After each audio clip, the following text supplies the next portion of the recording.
sing with the harmonies of liberty.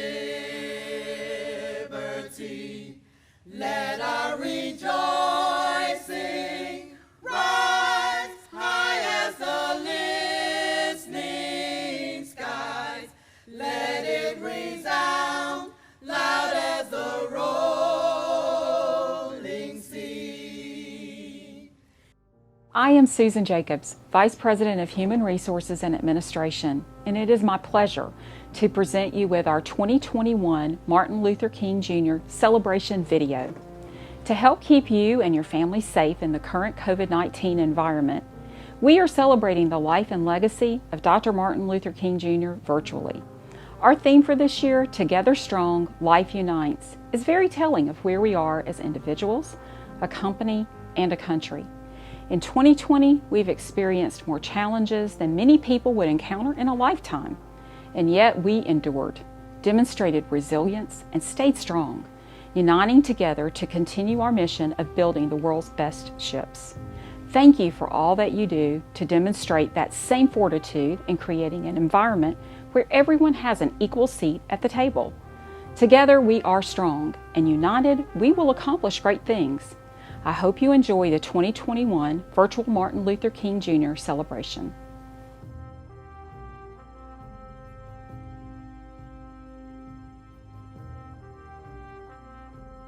I'm Xavier Bill, Vice President of Trades at Newport News Shipbuilding.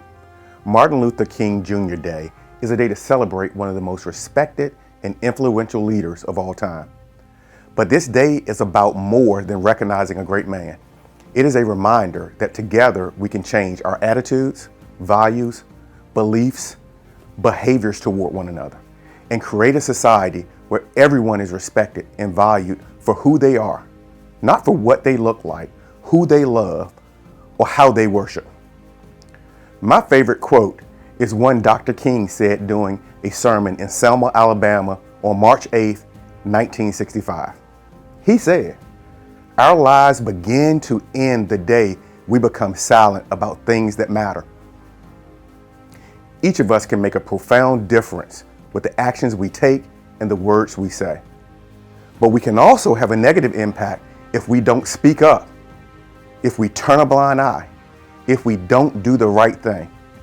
I encourage you to reflect on how far we have come as a nation and consider how much farther we need to go. Then challenge yourself as an individual. What change can you make to create a society where everyone is respected and valued? Make today that beginning, not the end. Let's start here. Speak up and demonstrate your respect and acceptance of everyone who crosses your path. Do it today and every day.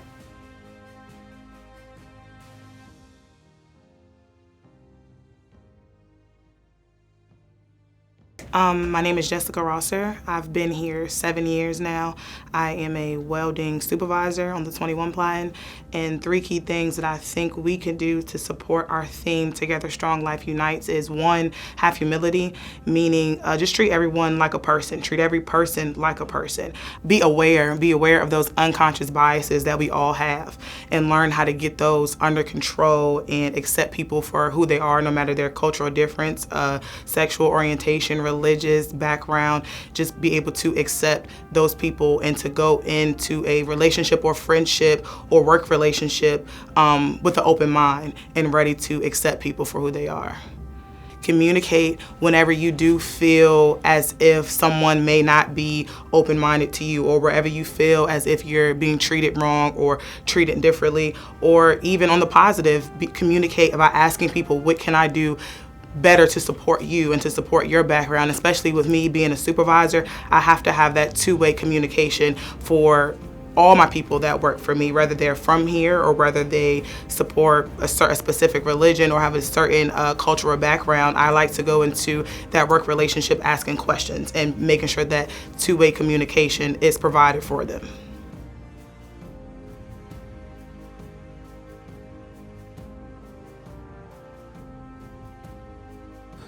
In 2016, San Francisco 49ers quarterback Colin Kaepernick took a knee during the national anthem, and I was mad. What I saw was an ungrateful athlete disrespecting my country's flag. At the time, I was in full support of Kaepernick's removal from the National Football League. I'm Lucas Hicks, Vice President of New Construction Aircraft Carrier Programs. And I firmly believe that we all view things through a set of lenses crafted by our life experiences. I was fortunate enough to grow up in a middle-class household where both parents were present, and I never remember wanting or needing for much.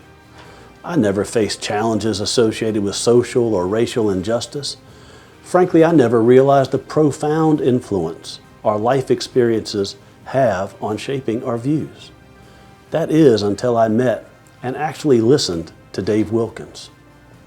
2 years ago, I asked Dave, a construction supervisor, and Chelsea Baker, a pipe fitter foreman, both members of the CVN 79 I&D Council, to attend a diversity and inclusion conference in Atlanta. When they returned from the conference, I asked them what they thought of their experience. And there was something about what Dave said that had a profound impact on my perspective. He talked about the group's visit to the National Center for Civil and Human Rights. He talked about the Dr. King exhibit, the Jim Crow laws, the Freedom Riders, and the sit-ins at the local lunch counter. He said the museum brought to life the lessons his parents had taught him around the dinner table for all those years when he was growing up. This is when I realized that Dave's lens was shaped quite differently than mine. You see, civil rights were never a topic of conversation around my family's dinner table. Sure, it was taught in school, and just like many other things taught in school, unless it's reinforced at home or you have a personal, relatable experience, it just doesn't mean as much. As I've grown older and experienced more, I've slowly come to realize that the lens through which I see things is very narrow. I can't change my life experiences. But what I can do, what we all can do, is change our paths forward. So as often as possible, instead of trying to get others to see things the way I see them, I try to widen my lens by surrounding myself with different perspectives. I ask questions and I try to listen, because I can talk to a diverse group of people all day long. But if I don't take the time to listen, it really doesn't mean a thing. And now, I take a step back and consider how my actions and my words may be perceived by others. I'm not going to say that I'm perfect now. I'm most definitely a work in progress. And for me, Martin Luther King Jr. Day is a reminder that I have a personal responsibility to create change. I don't see color, religion, and sexual orientation the same way that my dad did. And my dad likely didn't see those characteristics the same way that my grandfather did. While we can't change the past or how it has influenced our perspectives, we can adjust the lens that shapes our view, and we can help influence the perspectives of others, like Dave and other members of my team have done for me. So now what? Well, the Hicks family has conversations about civil rights and other, sometimes difficult topics around our dinner table. And I'm confident that my children will not view race, religion, or sexual orientation the same way that I did. And if Colin Kaepernick were to take a knee today, I hope I would take the time to better understand his intent and not focus solely on his actions. And just maybe, I would be informed enough to take a knee beside him. If we all just take the time to try to understand each other, I think you'll find that we all want the same things. In the words of Dr. King, we may have all come on different ships, but we're in the same boat now. And together, I am confident we can move it in the right direction. Thank you. I feel as a construction supervisor that we need to continue embracing each other's cultural backgrounds, being respectful of that. I think one of our unique strengths as a company is we have people grace the gates every day of different walks of life, whether it be ethnicity, race, or religion. And we just need to continue to be receptive and supportive of that, because that's a lot of our strength as a company, those differences.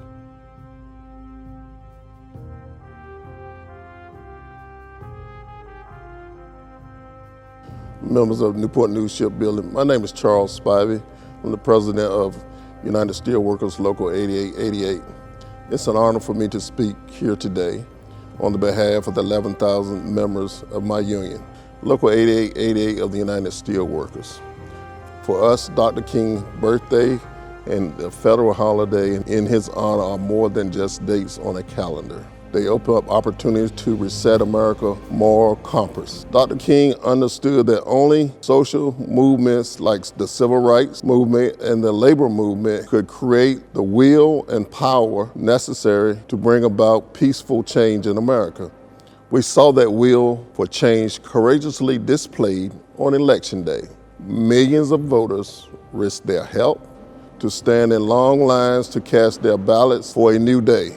But Dr. King knew victory in the voting booth would mean little if candidates were not held accountable after Election Day. That's why he advised labor unions to stay engaged, organizing to make sure poor working class communities could be not ignored. This is why the United Steelworkers has participated in every annual day of service for Martin Luther King.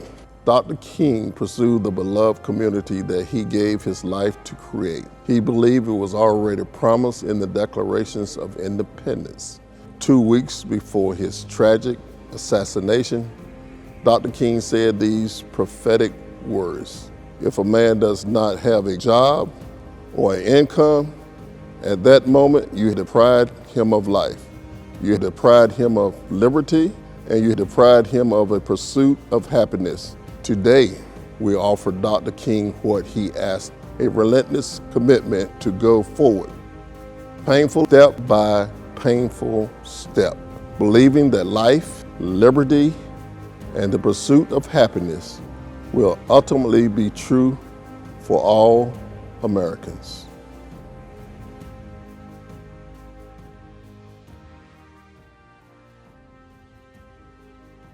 Being a woman of color, being in a field that was an all male field, I feel like it's very, I'll say, inspirational and inspiring, because we fought hard to be able to work with every race and work with, white people and we're Black people. I feel like that Martin Luther King paved the way for me so I could be able to be a leader and work in different positions, or any position that I want to be in.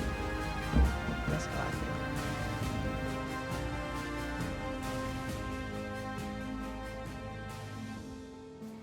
Hello, I'm Jennifer Boykin.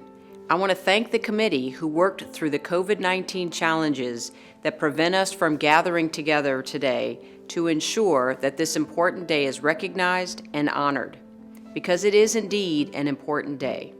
It is a day reserved to pay tribute to one of the greatest civil rights leaders the world has ever known, and a reminder that Martin Luther King Jr. led a life of service and leaves a legacy of hope.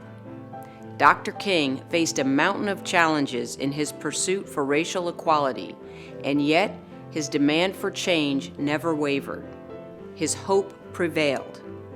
I think about his courage and commitment as I read about the challenges our society continues to struggle with, and I ask myself what I can do to enable change.